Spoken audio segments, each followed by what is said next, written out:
지난주에 어떤 분의 초대를 받아서 어떤 건물 안으로 들어간 일이 있습니다. 그런데 그 건물 입구 벽 곳곳에 이렇게 장식이 되어 있고 환영합니다, 사랑합니다 이런 글귀가 밝고 예쁜 글씨체로 막 붙어 있었어요.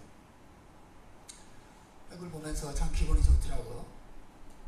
이 글귀, 이 글씨를 써붙인 그 주인의 밝고 따뜻한 마음이 막 느껴지고, 또 이곳에 오는 손님들에 대한 사랑도 막 느껴져서 뭐 별거 아닌데도 보면서 참 좋다, 우리 교회도 써붙일까? 이런 생각도 들기도 하고 그랬습니다.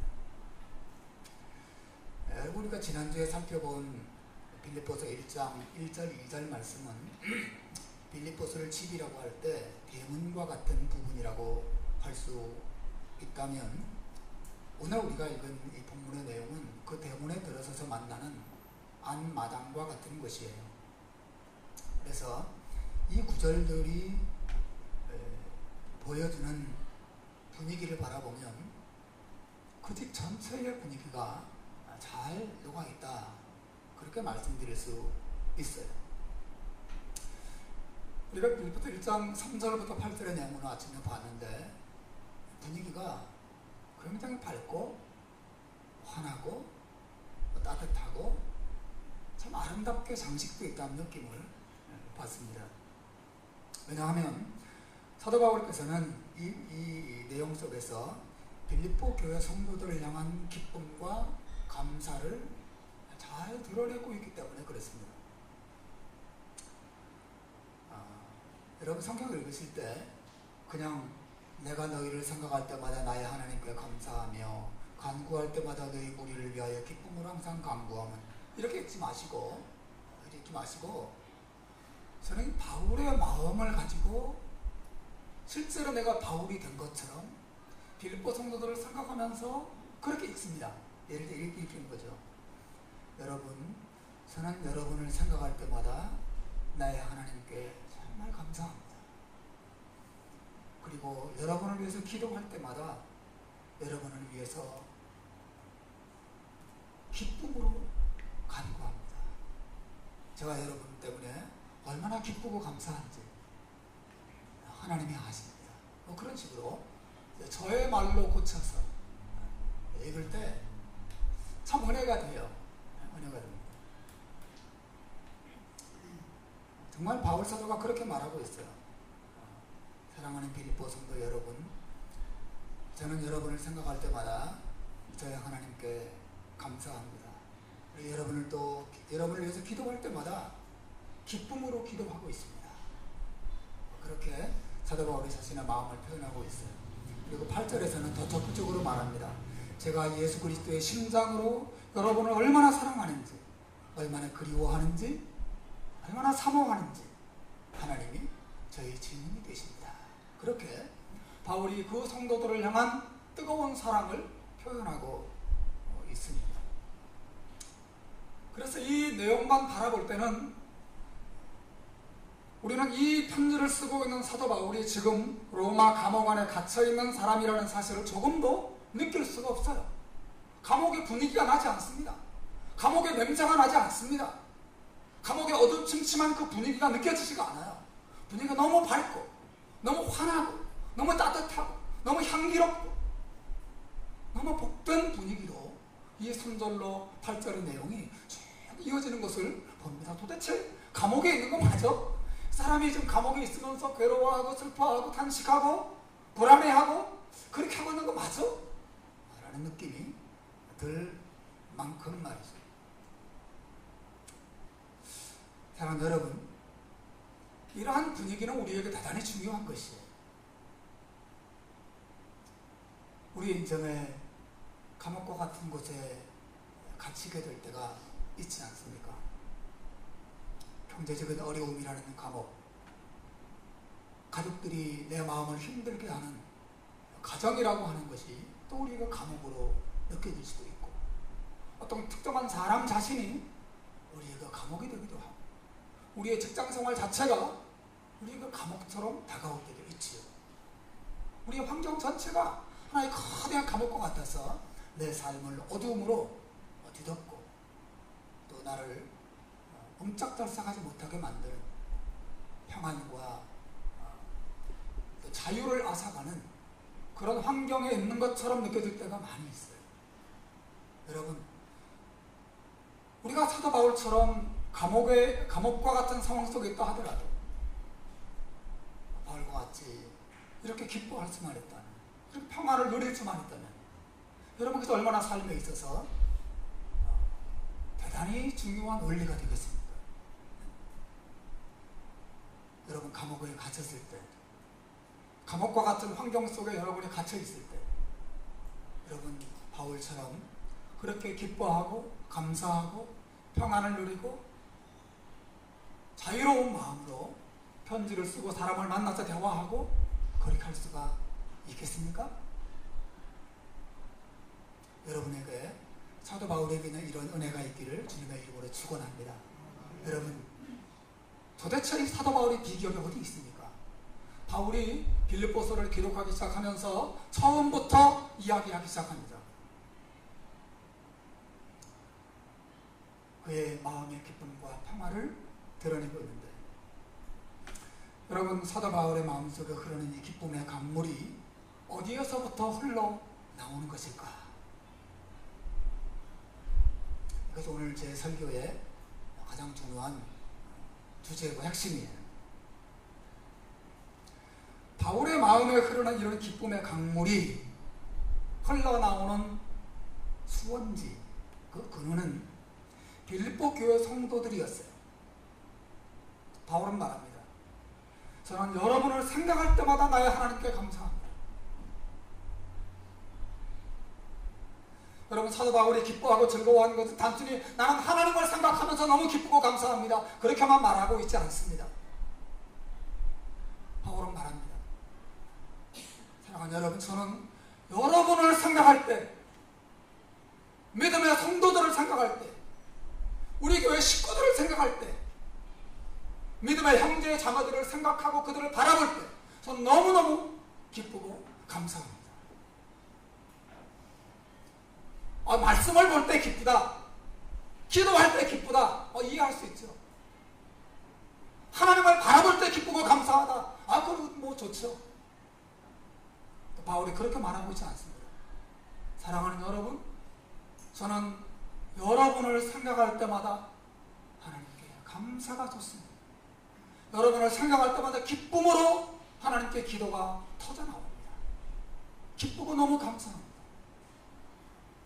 여러분, 우리 교회가 우리 모두에게 그런 교회가 되기를 바랍니다. 교회를 생각할 때, 교회 안에 믿음의 식구들을 생각할 때 너무 기쁘고 감사한 교회. 사도 바울에게 있어서 빌립보 교회는 그런 교회였습니다.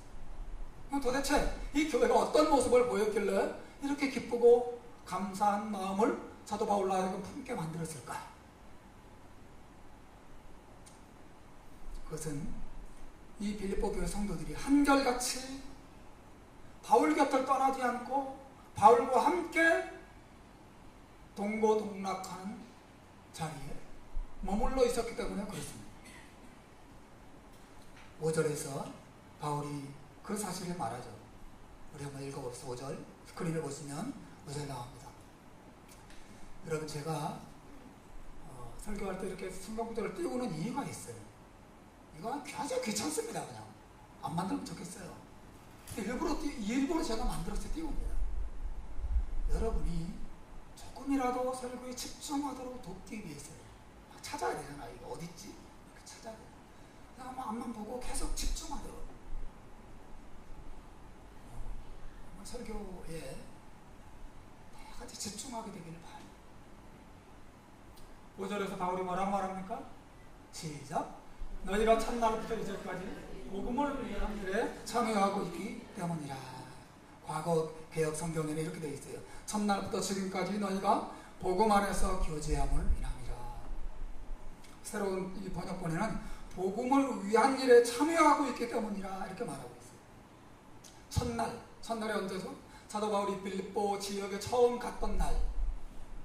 그래서 강가에서 자주장사 루디아를 처음 만나서 복음을 전했던 그날, 첫 신자를 얻었던 날, 빌립보 지역에 예수 믿는 사람이 처음 생겨났던 그날, 그리고 길을 가다가 점치는 귀신들로 한 소녀를 고쳐주고 그 소녀가 고침받고 또 빌립보 교회 교인이 된 날, 매를 맞고 빌립보 감옥에 갇혔을 때 그 감옥의 간수를 구원하고 온 간수의 가족들이 예수를 믿고 다 같이 빌립보 교회 하나 안에 들어와서 공식적으로 정말 빌립보 지역의 교회가 개척된 그날, 그 첫날부터 지금까지 언제입니까? 사도 바울이 로마 감옥에 갇혀있는 그 개척 이후부터 약 10여 년의 세월이 흐른 지금 이날까지, 첫날부터 지금까지 너희가 복음 안에서 교제함을 위함이라, 즉 복음을 위한 일에 참여하고 있기 때문에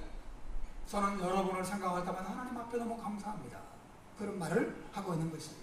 다시 말하면 그들은 약 10여 년의 세월 동안 변함없이 한결같이 바울 곁에서 바울과 함께 복음 사역을 위해서 협력했다라고 하는 사실이죠. 이 점은 너무너무 놀라운 일이에요. 이 점을 생각할 때마다 바울로 하여금 바울은 기쁨과 감사로 충만했습니다. 왠지 아세요? 바울 사도는 지금 로마 감옥에 갇혀있기 때문에 그렇습니다. 말이 무슨 말이죠?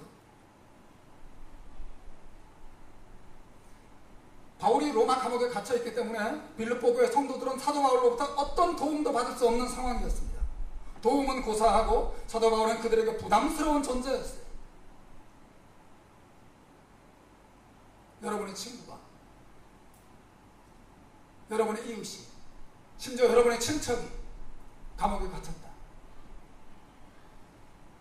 근데 아무도 그 사람을 돌봐줄 사람이 없다. 상당히 부담스럽지 않겠습니까? 사도 바울은 지금 누군가를 돕기보다 누군가의 도움이 많이 필요한 상태에 있었습니다.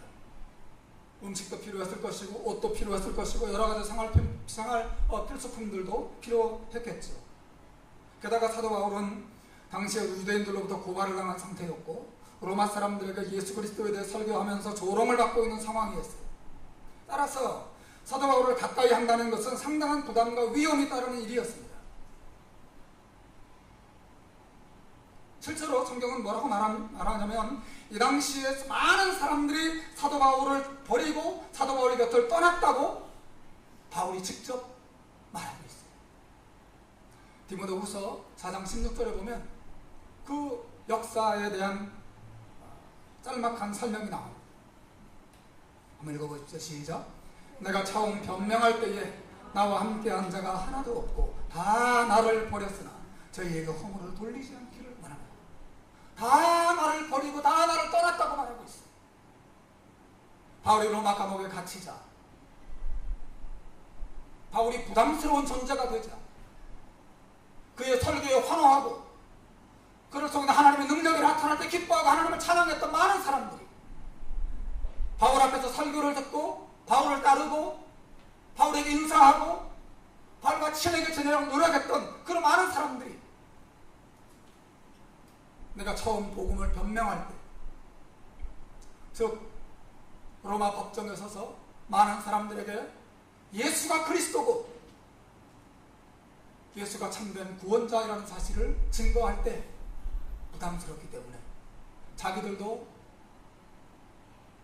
사도 바울 때문에 로마 당국으로부터 핍박을 받지는 않을까, 유대인들로부터 핍박을 당하지는 않을까 라고 하는 두려움 때문에 바울을 멀리하고 바울에게 등을 돌리고 떠났다고 말하고 있어요. 그럼에도 불구하고 빌립보 교회 성도들은 바울 곁을 그 상황 속에서도 떠나지 않았다고 하는 사실이 바울의 마음에 큰 기쁨을 줬다고 하는 것이죠. 7절을 보시면, 오늘 보면 7절을 보시면 그 사실이 더 두드러지게 나타나죠. 내가 너희 무리를 위하여 이와 같이 생각하는 것이 마땅하니 이는 너희가 내 마음에 있음이며 나의 매임과 복음을 변명함과 확정함에 너희가 다 나와 함께 은혜에 참여한 자가 되리라 그랬어요. 나의 매임, 내가 로마 감옥에 매여서 그 로마 감옥에 갇혀 있을 때도 너희가 나와 함께 있었고, 내가 복음을 변명하고 복음을 확실하게 선포하는 그 상황 속에서도 너희가 나를 잊지 않고 내 곁에 있어줬다고 하는 것입니다. 빌립보 교회 성도들은 사도 바울의 일을 남의 일처럼 여기지 않았어요. 사도 바울에게 있어서 빌립보 교회 성도들에게 있어서 사도 바울의 그 사역은 무관심의 그냥 대상이 아니었습니다. 이 빌립보 교회 성도들은 바울을 바라볼 때 그저 구경꾼으로 팔짱을 끼고 잘하나 보자, 설교 잘하나 보자, 사역 잘하나 보자, 그렇게 있지 않았어요. 그들은 그 사역의 동역자가 되었습니다. 그들은 바울을 잊지 않았어요. 바울을 생각했습니다. 바울을 염려했습니다. 바울을 위해서 기도했습니다. 우리가 빌립보서 그 서론에 본 것처럼 에바브로 디도라고 하는 교회의 중요한 지도자를 보내었어요. 그의 손에 많은 헌물을 들려 보내어서 사도 바울의 그 이탈리아 로마까지 사람을 보내었어요. 바울을 위로해주고 바울을 격려해줬어요.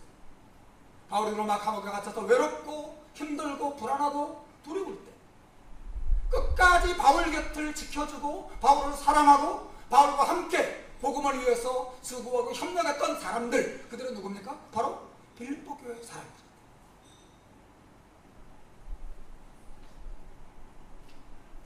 여러분, 그러므로 바울 사도가 기뻐하고 감격하는 것이 당연하지 않겠습니까? 너무 기뻤어요. 바울은 말합니다. 사랑하는 여러분, 제가 여러분을 만난 처음 그날부터 지금까지 여러분은 한결같이 제 곁에 계셨습니다. 한결같이 저와 함께 복음을 위해서 힘쓰고 애쓰고 수고했습니다. 여러분 감사합니다. 또 여러분을 제게 주신 하나님께 저는 너무 감사합니다. 너무 기쁩니다. 그렇게 고백하는 것이죠. 주 안에서 사랑하는 우리 해림교회 성도 여러분, 우리는 본문에서 중요한 원리 하나를 발견합니다. 신자가 누리는 기쁨은 그냥 막연히 하나님으로부터, 성령으로부터, 혹은 말씀으로부터 기도할 때 오는 것만이 아니에요. 오늘 본문에서 사도 바울이 분명히 우리에게 보여주는 바는 성도들이 삶 속에서 감옥과 같은 환경 속에 있을 때도 누리는 그 기쁨은 어디에서 옵니까? 같은 믿음의 성도들의 동역하는 삶으로부터 온다고 하는 것이죠. 동역하는 삶, 동역자,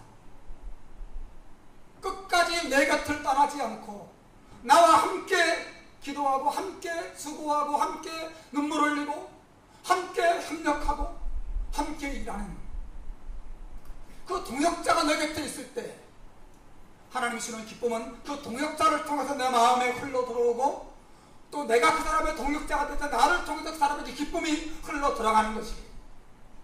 이것이 교회입니다. 이것이 진짜 신앙생활이에요.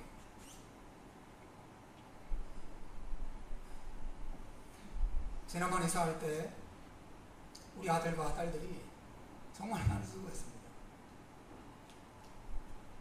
우리 아버님도 수고하시고 우리 장인 어르신도 수고하시고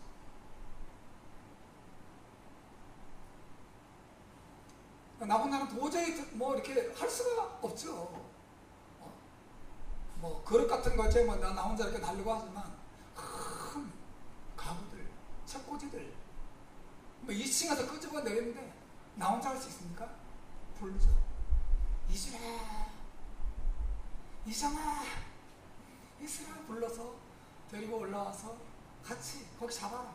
같이 잡고 그 무거운 짐을 들고 아래층으로 끄집어 내려오고 차에 싣고 또 짐을 내려놓으면 아이들이 이 걸들 힘이 남들보다는 좀 세지 않으니까 또 집 안으로 끌어 나와서 갖다 놓고 정리하고 아이들이 다 도와줬어요. 여러분, 이게 하나님의 방식입니다. 인생을 살아갈 때 무거운 이삿짐처럼 홀로 들 수 없는 시련과 혼란의 짐들을 우리가 만날 때가 있어요. 그때 서로가 서로에게 동역자가 되어주고 그 짐을 함께 져주고 서로가 서로에게 기쁨이 되어주는 공동체, 그것이 참된 교회의 모습이라고 오늘 빌립보서는 우리에게 가르쳐주고 있습니다.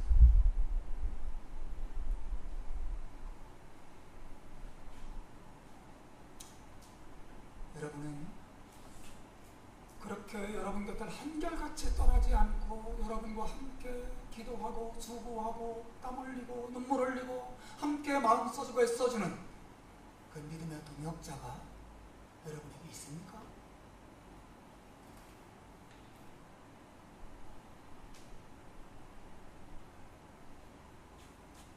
또 여러분은 누군가에게 그런 동역자가 되어주고 있습니까? 우리 교회는 정말 동역자들로 모여있는 교회 맞습니까? 여러분 동역하고 있습니까? 누군가 무거운 이삿짐과 같은 인생의 짐들을 나눌 때 팔짱을 껴고 구경하지 않고 거기 어깨를 들이밀어주고 거기 손을 대주고 함께 땀 흘려서 그 모든 어려움들을 극복할 수 있도록 도움을 나누는 그런 삶을 여러분 살고 있습니까? 아니면 외로운 섬처럼 고립된 고독한 신앙생활을 여러분 하고 계신 분은 안 계십니까? 우리는 홀로 신앙생활을 하려고 하는 사람들의 어리석음을 생각해야 합니다. 누구와도 교제하지 않고 누구의 도움도 받지 않고 누구를 위해서 희생하고자 하지도 않는 그런 고립된 무인도와 같은 신앙생활을 하는 것만큼 교만하고 어리석은 신앙생활은 없어요. 그래서 성경은 신자들을 향하여 권면하고 명령합니다. 히브리서 10장 24절 25절에 보면 이렇게 말해요. 서로 돌아보아 사랑과 선행을 격려하며 모이기를 폐하는 어떤 사람들의 습관과 같이 하지 말고 오직 권하여 그날의 가까움을 볼수록 더욱 그리하자. 서로 돌아보아 사랑과 선행을 격려하며, 이것이 동역자입니다.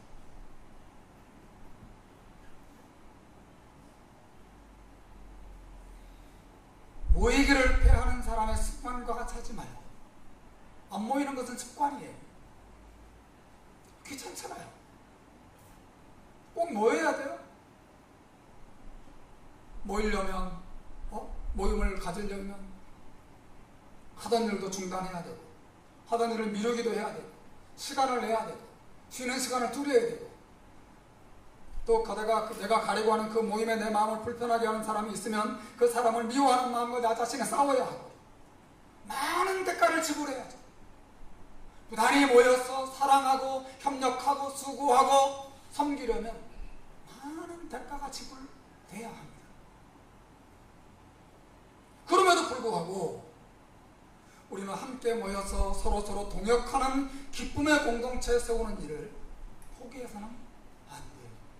왜냐하면 그런 공동체의 모습이 교회의 본질이고 교회의 능력이고 교회의 축복이기 때문에 그렇고, 기쁨이 그런 삶을 통하여 우리에게 하나님으로부터 흘러온다고 하는 것이죠. 기쁨은 하나님으로부터 다이렉트도 오지만 보편적으로는 함께 신앙생활하는 공동체를 통해서 오는 것이에요. 교회는 몸으로 그냥 일하기 위한 것이 아니에요.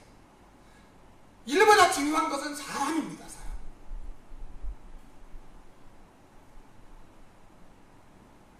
너무나 많은 사람들이 일 때문에 기뻐하고 일 때문에 즐거워해요. 좋은 일이 생기면 기뻐하고 나쁜 일이 생기면 슬퍼합니다. 그러나 여러분, 바울이 기뻐하는 것은 무엇 때문이었어요? 그에게 좋은 일이 생겼기 때문인가요? 아니에요. 바울이 기뻐했던 건 사람 때문이었습니다. 믿음의 사람, 나와 함께 마음을 나누고 나와 함께 사랑을 나누고 나와 함께 은혜를 나누고 나와 함께 수고하고 함께 기도하고 함께 눈물을 흘리는 믿음의 사람들이 곁에 있었기 때문에 그 사람들 때문에 기뻐했어요.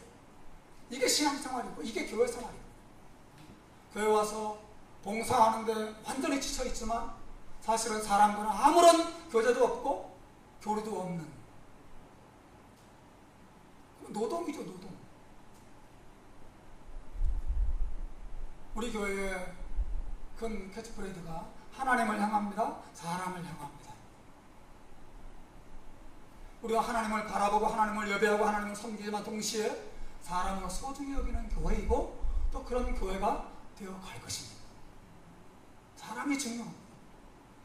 내가 어떤 이 교회 안에, 이 공동체 안에 어떤 사람이 되어야 하고 또 그런 사람을 바라보면서 그들을 섬기고 그들과 교제하고 은혜와 사랑을 나누는 그런 신앙생활을 해야 돼요.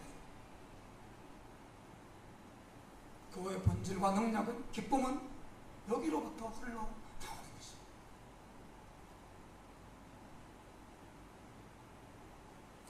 교회 와서 봉사 열심히 하면 하나님 복 주시겠죠? 당연히 복 주시죠. 그럼 너무 큰 것을 잃어버리는 것입니다. 사랑을 잃어버리면 안 돼요. 우리 사람과 만나야 합니다. 우리는 모여야, 마음을 열고 대화해야 됩니다. 기도 제목을 나누어야, 서로를 위해서 진실하게 기도해줘야, 때때로 물질도 나누어주면서 서포트 해야 될 때도 있습니다. 그런 측면에서 여러분, 감옥에 갇힌 사도 바울이 얼마나 빌립보 교회 성도들에게 부담스러운 존재였을지 생각해 보십시오. 고린도후서 8장에는 이 교회, 이 빌립보 교회, 마게도냐 지역 교회 사람들의 정말 힘들고 어려운 상황이 나와 있어요. 여러분 그냥 아마 스크린에 나오지 않을 텐데 제가 한번 읽겠습니다.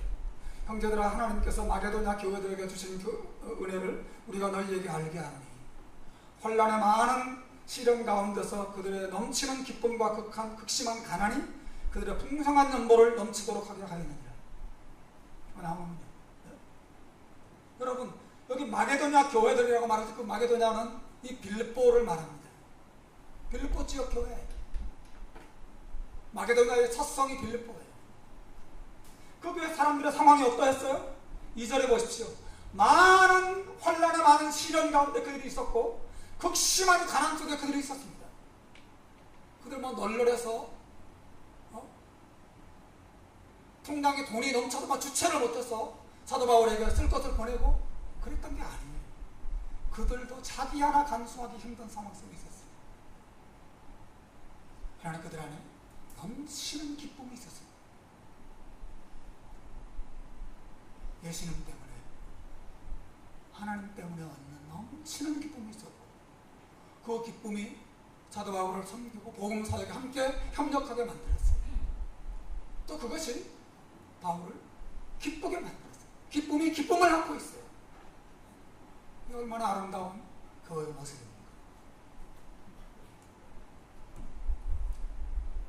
사랑하는 여러분, 그렇게 서로에게 동역하는 공동체를 세우는 일은 멀고 험해요. 왜냐하면 우린 다 서로 달라요. 그죠? 정말 달라요. 어쩜 이렇게 다른지 모르겠어요. 제각각의 생각을 가지고 있습니다. 다 달라요. 그리고 우리는 자기와 다른 사람에 대해서, 나와 좀 틀린 사람에 대해서 상당히 불편한 마음을 가지고 있습니다. 그렇지 않습니까? 왜 저래? 우리가 흔히 하는 말이 왜 저러지? 왜 이리 말이 없어, 저 사람은? 저 사람도 이렇게 말이 많아? 저 사람은 왜 이렇게 조용해? 저 사람은 왜 이렇게 막 나대? 다 달라요. 네? 다 달라요. 어떤 사람은 영주권과 시민권을 가지고 있고 어떤 사람은 부자가 없기도 해요. 어떤 사람은 공부를 많이 했고 그리고 교양 있는 삶을 살아왔고 어떤 사람은 학식이 좀 짧은 사람도 있어요. 가난한 사람도 있어요. 우린 다 달라요. 그래 그 모든 것들이 이 공동체를 하나 되지 못하게 하는 원인이 되기도 합니다. 여러분, 세상은 그런 차이를 대단히 중요하게 여기죠. 그것을 분리와 분열의 근거로 삼아요. 지난주에 한국의 뉴스를 보니까 기가 막힌 내용이 올라왔다. 요즘 한국의 초등학생들은 서로 사귈 때 너 너네 집 몇 평이냐? 아파트 평수를 물어보고 사귄대. 작은 평수에 사는 애들하고는 아예 사귀지를 않는다고 하네요. 그래서 그 좀 좋은 아파트에 사는 사람들은 그 집 아이들은 좀 이렇게 뭐 공공 아파트, 그래서 LH 공사나 이런 데서 서민들을 위해서 이렇게 제공해준 그런 공공 아파트에 사는 집 아이들하고는 아예 사귀지를 않으려고 한다 그래요. 부모들조차도 그 집에 사는 애들하고 놀지 말아라, 그렇게 말을 한다고 그래요. 한국 전체 분위기나 사회는 뭐 그런 것은 아니겠지만 세상 사람들의 가치관을 그대로 보여주는 것이죠. 아예 안 어울리려고 하는 것이죠. 그러나 여러분, 교회는 그 모든 차이를 하찮게 여기는 곳이어야 합니다. 그걸 믿으시길 바랍니다. 모든 차이, 학벌의 차이, 빈부의 차이, 비자의 차이, 남녀 성별의 차이, 모든 차이를 하찮게 여기고 예수 그리스도와 그분의 은혜와 사랑과 그분의 구원만을 가장 소중하게 여기는 교회가 되길, 우리 교회가 그런 교회 되기를 주의 이름으로 축원합니다. 그렇게 될 때 우린 비로소 하나가 될 수 있어요. 비로소 동역자가 될 수 있는 것이고. 여러분, 바울과 빌립보가 서로 얼마나 서로 다른 사람들이었습니까? 바울은 어떤 사람이에요? 바울은 로마 시민권자예요. 그러나 빌립보 성도들은 대부분이 노예였습니다. 바울은 공부를 많이 한 사람이었어요. 그러나 대부분의 이 노예들로 구성된 빌립보 교회는 학식이 짧은, 그리고 바울은 유대인이었지만 이 빌립보 교인들은 이방인이었다. 사용적으로 볼 때는 도저히 어울릴 수 없는 사람들이었어요. 하지만 여러분, 그들은 복음을 위해서 하나가 되었고 복음을 위해서 동역자 관계가 되었습니다. 사도 바울이 갈라디아서에서 분명히 외칩니다. 너희는 유대인이나 헬라인이나 종이나 자유인이나 남자나 여자나 없이 다 그리스도 예수 안에서 하나이니라.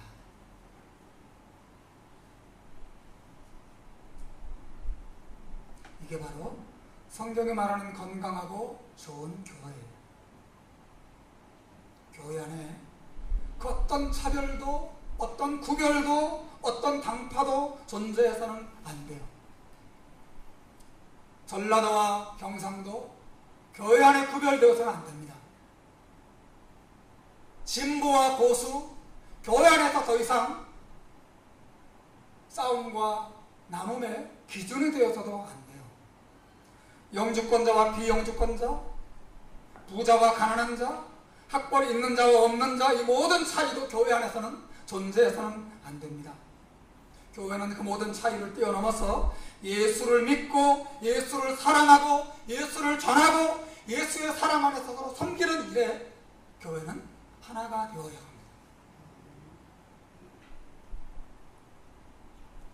이러한 아름다운 동역의 공동체에 대해서 사도 바울의 축복이 1절에 6절에 아름답게 등장합니다.